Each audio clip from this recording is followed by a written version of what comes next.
Trump against DeSantis, okay? Trump has already poked a couple times. DeSantis has came up and said, look, I'm going to let my record do the talking for me. He won by 34,000. Now I won by 1.5 million. We're winning Miami-Dade and all this other stuff, trying to say that a lot of people are talking about me every morning I wake up. How do you view this yourself from Trump against DeSantis? Trump is okay with Nikki Haley running because she may make a good vice president candidate one day, possibly. But there seems to be a little bit of a discomfort with DeSantis. How do you process that?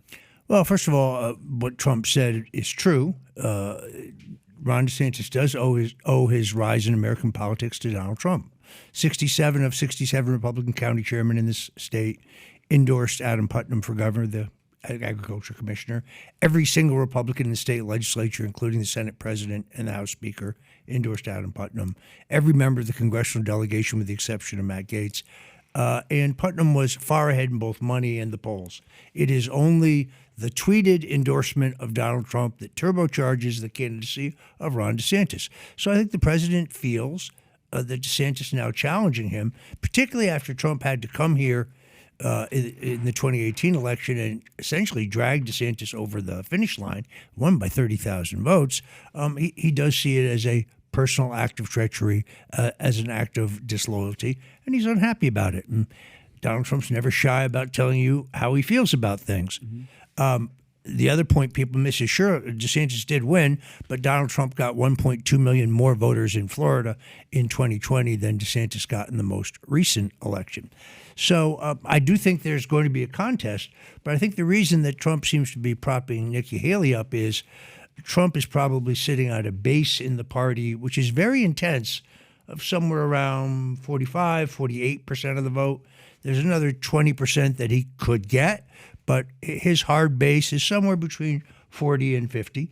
And in a multi-candidate field, he's in much stronger shape. In a one-on-one race, DeSantis, in all honesty, is untested as a presidential candidate.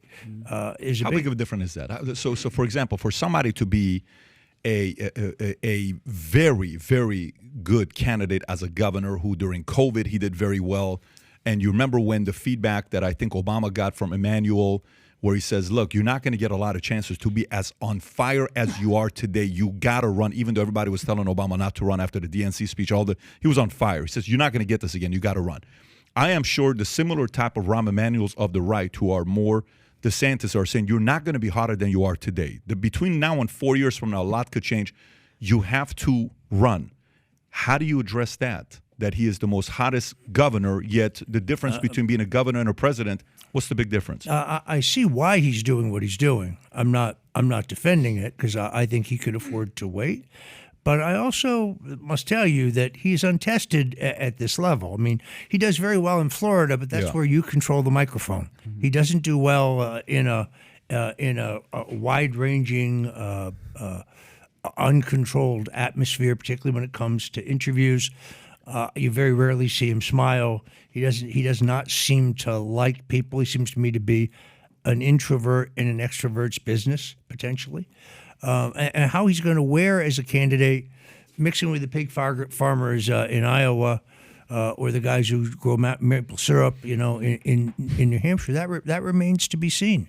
I also think that it's kind of early. I mean, I think he's at his high water mark right now. It's very early to peak. This election, as you pointed out earlier, is 22 months ago, 22 months from now. Yeah. And also people are going to want to go back and look at the record. So he said, for example, he would ban the teaching of CRT in the schools in Florida. Mm-hmm. Well, right here in Broward County, they have just adopted a curriculum from the ADL, which includes the teaching of CRT. And there's 13 other counties. So he's got a lot of pledges that were very popular in MAGA world that he made at the end of the last election, and he's going to be held to those. And I think so therefore it's not necessarily clear sailing. He is going to run. We talked about it here last time I was here, as a matter of fact. He is going to run, but you're getting in a cage match, with a very tough guy. And I still think at the end of the day, Trump would defeat him. Did you see what Megyn Kelly said? Did you hear what Megyn Kelly said? Megyn Kelly said there's no way DeSantis can beat Trump.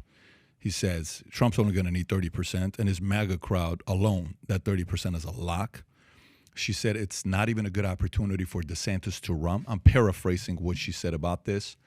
And I said, but okay, let's just say you do run, DeSantis. And let's say you do beat Trump. Actually go there that you do beat Trump. What is Trump going to do? Is Trump going to say, okay, MAGA crowd, go and vote for DeSantis? That's the point she made. And then the second thing she said, which is a very, very valid point as well, is the following. What is the likelihood of Trump, say he loses, let's say 10% chance, 20% chance, whatever the number everybody is saying, he loses to DeSantis, okay? And now DeSantis is the Republican nominee. What is the likelihood that Trump in a situation like that says, oh, really? That's what you guys want to do? No problem. I'm going to run as a third party. Yeah. Oh, I think he would do it. What's the likelihood of him doing that? Very, very, very unlikely.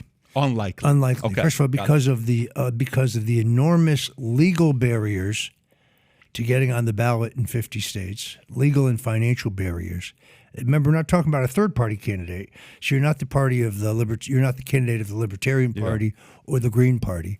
So it's an extremely expensive, legally extraordinarily complicated, and difficult thing to just get on the ballot. And if you have participated in the Republican nominating process, and let's just say hypothetically you're not successful, well, the deadlines have passed for you to also compete as an independent. Yeah. Because they pretty much, by and large, have the same deadlines. Remember this, ballot access, all election laws are written by Republicans and Democrats working together against any kind of competition, both extra-party and intra-party. So Trump could bluff, I guess, and he's done it in the past. But why would he leave the Republican Party? He has transformed the party into the party of working class people. I think Megyn Kelly understates the level of his support, but what she doesn't understate is the intensity of his support. Trump supporters are not voting for anyone else. But the other thing about Trump, though, as a candidate, is he makes a lot of people go out and vote against him. Just like he has the devotion of the people that are part of his crowd. He's also very good at basically having people vote against him. He's very polarizing. Yes. Just like, say, Joe Biden. Yeah, big time. Okay, so if you enjoyed this clip, you want to see another one, click here to watch another clip. And if you want to take advantage of the latest Gold Signature Series products that just came out, we have a bunch of new merch that's out. This is a color-changing mug when you drink coffee. That lion turns into a real lion. And then we have hoodies with Valuetainment Gold on it, the Gold Signature Series hat, shirts, I'm an entrepreneur. Anyways, we have a lot of items. They're selling out. If you want to take advantage of the Gold Signature Series, click here.